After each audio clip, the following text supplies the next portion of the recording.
शनी अमावस्या असल्याने आज सकाळपासून उरुण ईश्वरपूरमधील व्यायामशाळेजवळील शनी मंदिरात भाविकांची मोठी गर्दी उसळली. पहाटेपासूनच दर्शनासाठी भाविकांची रांग लागत गेली आणि संध्याकाळी ती रांग तहसील कार्यालय चौकातील छत्रपती शिवाजी महाराज व डॉक्टर बाबासाहेब आंबेडकर यांच्या पुतळ्यापर्यंत पोहोचली. विशेषतः शनी अमावस्या हा भगवान शनिदेवाचा अत्यंत महत्त्वाचा दिवस मानला जात असल्याने परिसरातील तसेच दूरदूरच्या गावांमधून भक्त श्रद्धेने दर्शनासाठी आले होते.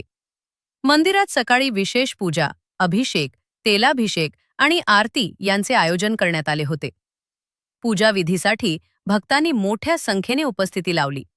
शनी अमावस्येनिमित्त दरवर्षीप्रमाणे यंदाही उरुण ईश्वरपूरमध्ये श्रद्धा, भक्ती आणि उत्साहाचे वातावरण पाहायला मिळत आहे.